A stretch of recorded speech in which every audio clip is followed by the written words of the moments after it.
Assalamualaikum warahmatullahi wabarakatuh. Perkenalkan, nama saya Fernanda Australia dengan NPM 4524210031. Kali ini saya akan membawakan materi dari mata kuliah kecerdasan buatan. Di sini menggunakan Google Colab, saya akan mengklasifikasi emosi pada ulasan produk berbahasa Indonesia menggunakan algoritma logistik, regression, dan TF-IDF.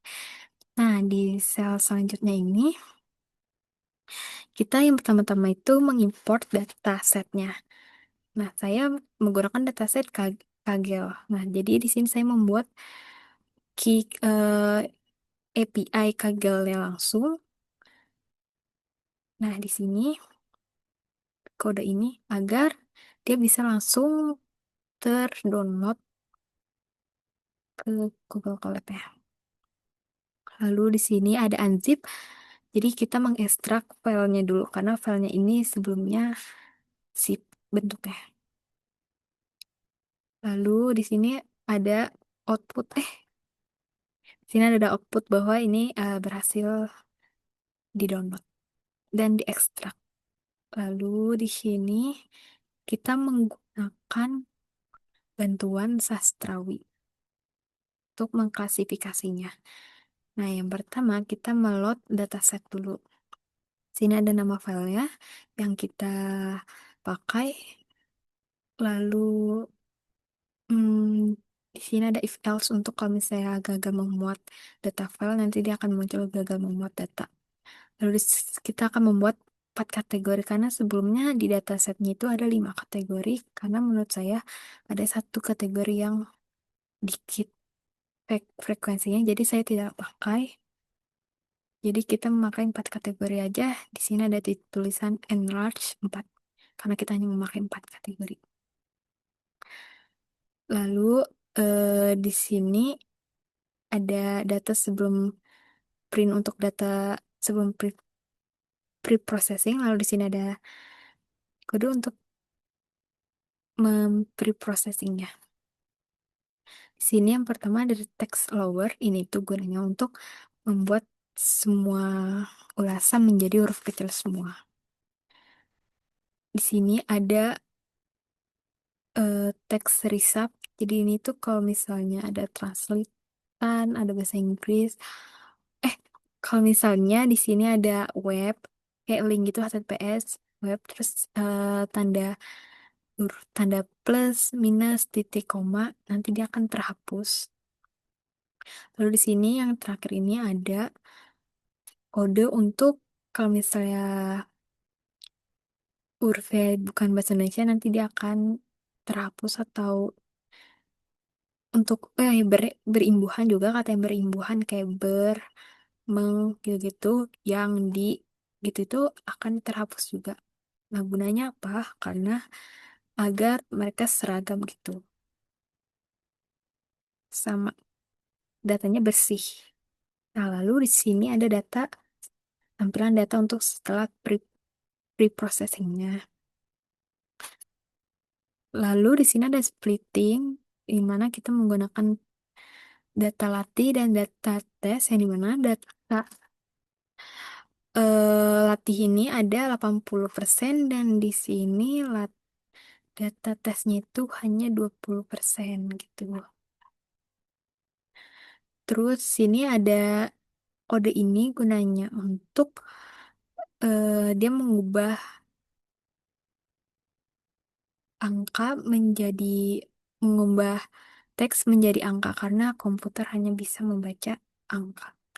Tuh. Lalu di sini ada training dan evaluationnya udah masuk ke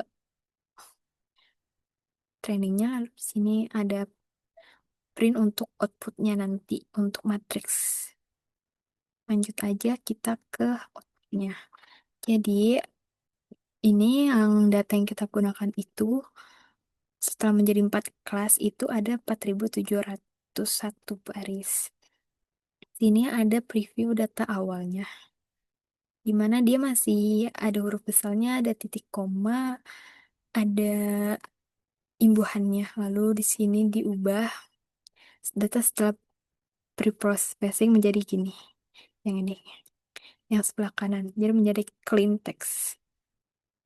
Hurufnya jadi kecil semua dan kata imbuhannya udah nggak ada, titik komanya juga sudah tidak ada.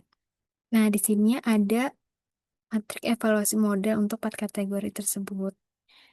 Oh ya, jadi kategorinya ini ada fear, happy, love, and sadness. Nah, akurasinya ini ada 0,65 atau kurang lebih 65%. Nah, di mana 65% ini berarti dari 100 ulasan, komputer bisa memastikan itu, menebak dengan benar itu hanya 66 ulasan. Lalu di sini nilai presisinya itu 0,66. Terus berarti ketepatan komputer menebaknya itu sekitar 66%. Tuh. Di sini ada recall makro di mana kemampuan rata-rata komputer memanggil atau menemukan kembali ulasannya itu ada 0,62. Lalu di sini ada F1 score itu ada 63 di mana ini nilai seimbangnya antara precision dan recallnya itu ada di 0,63. Nah, lanjut ke klasifikasi per kategorinya. Di sini prestasi yang paling besar itu ada love, recall-nya ada happy, F1 score-nya ada di happy juga, supportnya di happy. Berarti soal yang diuji happy lebih banyak dibanding yang paling dikit ini yang love. Tuh. Untuk F1 score-nya yang paling besar happy karena berarti datanya ini mudah, banyak yang paling dicari gitu. Atau mudah yang paling mudah dipelajari juga. Lalu di sini ada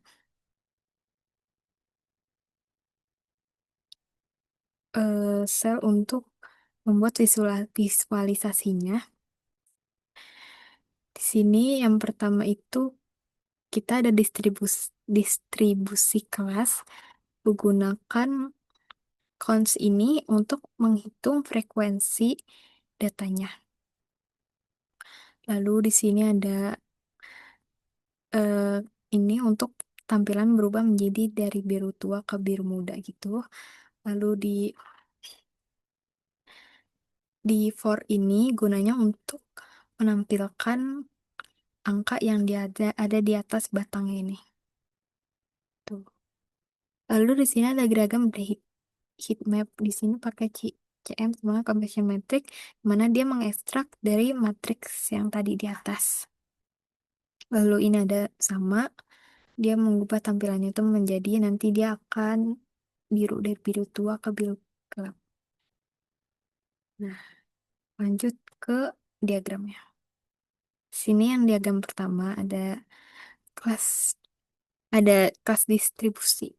Itu yang paling banyak ini 1770 di happy, kedua sadness, fear, love. Jadi yang ditemukan, yang dianalisis happy itu 1770, sadnessnya 1202, fear 920, love itu 809.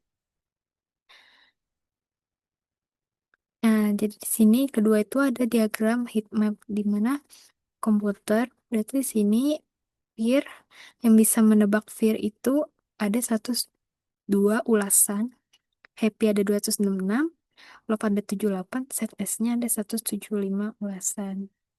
Jadi misal kalau misalnya di sini 4 ini, berarti dia menebak antara itu love atau fear gitu. Jadi yang benar-benar fear itu 102, happy 266, love 78, ZS-nya 175.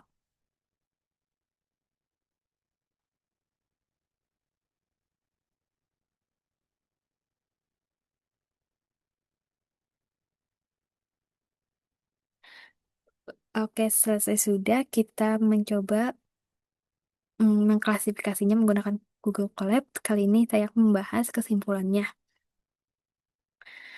Yang pertama-tama tadi kita berhasil mengkategorikan menjadi 4 kategori dengan 1.400 4.701 kelas. Nah, di mana nilai akurasinya itu 65,99%. Nah, yang paling besar F1-nya itu ada di Happy, Dan kita juga ada masih mendapat kesalahannya dari misalnya di data aslinya ini ada dia ditulisnya tuh emosinya itu love, sedangkan yang kita buat modelnya ini menjadi happy ada 82. Mungkin itu terjadi karena beberapa kosakatanya yang tergolong mirip antara love atau happy gitu. Sekian dari saya, kurang lebihnya mohon maaf. Wassalamualaikum warahmatullahi wabarakatuh.